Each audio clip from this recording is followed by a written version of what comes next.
Sabe aquele primeiro livro, o que ensinou a gente a ler? Uma cartilha cheia de desenhos, personagens e frases bem simples.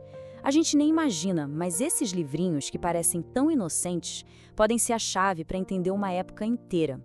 Hoje, a gente vai mergulhar nessas páginas amareladas para descobrir a história por trás da história, como uma simples cartilha pode revelar tanto sobre inovação, mercado e o espírito de uma nação. Olha, a história não está só nos grandes livros ou nos monumentos, né?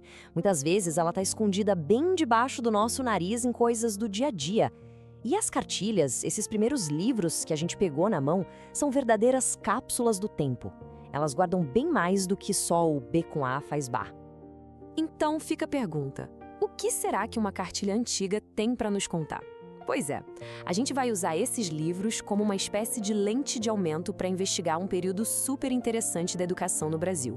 E vamos ver como o jeito de ensinar a ler acaba sendo um espelho dos valores, das esperanças e até dos conflitos de uma sociedade. Mas antes de mais nada, por que olhar para trás? Para que ficar desenterrando esses manuais velhos, cheios de poeira? Bom, a resposta é bem mais interessante do que parece. A verdade é que essas cartilhas são muito mais do que só um livro para aprender o alfabeto. Elas são um espelho da sua época. Nas páginas delas, a gente não vê só as letrinhas. A gente vê o que era considerado uma família ideal, o que se esperava de um bom cidadão, até um pouco da política daquele tempo. Cada desenho, cada frase é um pedacinho da história. E essa ideia da grande educadora Magda Soares explica tudo. A gente não está olhando para o passado só por nostalgia, não. A gente está procurando as pegadas, as pistas que ajudam a entender por que a alfabetização no Brasil ainda hoje é um desafio tão grande. Entendendo a raiz dos problemas, quem sabe a gente acha novos caminhos para o futuro. Bom, agora sim, vamos para o coração da nossa história. A gente vai fazer uma viagem no tempo e no espaço para um lugar e um momento bem específicos, o sul do Brasil, onde rolou uma verdadeira era de ouro na produção de cartilhas. Pensa só, ali entre os anos 50 e 70, o Rio Grande do Sul viveu um negócio único, uma explosão na criação de cartilhas. E não eram livros que vinham de fora, de grandes capitais, eram materiais feitos ali mesmo, por professores dali, para as crianças dali. Mas por quê? O que explica esse fenômeno todo? A resposta para essa pergunta está em grande parte nessas 4 letras. CPOE, o Centro de Pesquisas e Orientação Educacionais. Era um órgão do governo, mas com um poder, imenso. Ele dizia o que ensinar, como ensinar, e o mais importante, ele promovia ativamente certos livros. E o mais curioso é que os próprios funcionários do CPOE, os orientadores, viraram os autores mais famosos da época. Eles criaram um sistema que se retroalimentava. E aqui estão os hits da época. Títulos como Sarita e seus amiguinhos ou Estrada Iluminada. Eram figurinhas carimbadas nas salas de aula. E se a gente olhar com atenção os autores, 2 nomes começam a se repetir: Cici Cordeiro Toffer e Nelly Cunha. Guardem bem esses nomes, porque elas são o centro de tudo isso. Então, vamos lá. Vamos conhecer um pouco melhor essas 2 mulheres incríveis, as professoras que viraram as grandes estrelas da alfabetização na sua região. De um lado, Circe, mais acadêmica, estudou pedagogia, fez cursos no exterior. Do outro, Nelly, veterana da sala de aula, com 30 anos de experiência e uma formação em jornalismo. 2 trajetórias que corriam em paralelo e que se cruzaram justamente onde? No CPOE, claro. E a parceria delas estava prestes a mudar o jogo da alfabetização no estado.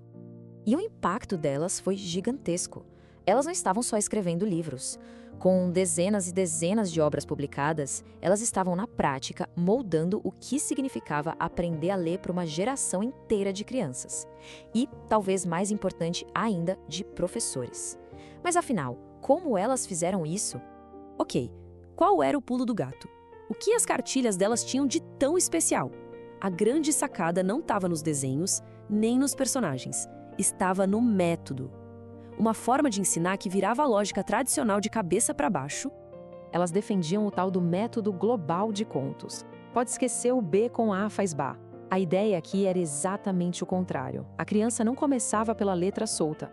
Ela começava pela história inteira, com começo, meio e fim. O texto com sentido era o ponto de partida, não o de chegada. E aqui dá para ver direitinho como funcionava. Olha só o fluxo. Começa na fase 1 a história completa. Só depois, na fase 2, se pega uma frase daquela história.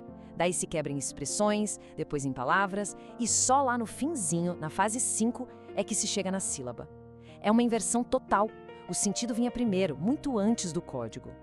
E a prova de que essa ideia funcionava foi Sarita e seus amiguinhos, o livro da Ceci. Virou um best-seller, um fenômeno. Era a aplicação perfeita desse método e a criançada e os professores simplesmente adoraram. Foi a prova de que aprender a ler a partir de uma boa história não era só mais eficiente, era também muito mais legal. E essa inovação toda não acontecia numa bolha, não. Em 1969, a Nelly Cunha foi para os Estados Unidos numa viagem oficial para estudar o que tinha de mais moderno na produção de livros didáticos por lá. Isso mostra que elas estavam super antenadas com as tendências mundiais da educação e buscando sempre melhorar. Só que essa era de olho, tão cheia de vida e com essa cara tão regional, não ia durar para sempre. Vamos entender o que aconteceu e qual o legado que Cici e Nelly deixaram. A partir dos anos 80, o cenário virou. Grandes editoras nacionais começaram a dominar o mercado, a produção de livros didáticos ficou muito mais centralizada, e aquele modelo local, quase artesanal, que permitiu que autoras como a Ceci e a Nelly brilhassem, bom, ele simplesmente não conseguiu competir e foi desaparecendo. E este gráfico aqui mata a charada. Olha como as carreiras da Ceci e da Nelly se encaixam assim com uma perfeição incrível dentro do período de pico da produção regional. É impressionante. Elas não foram só parte dessa era, elas foram essa era. A vida profissional delas praticamente define esse momento único da nossa educação.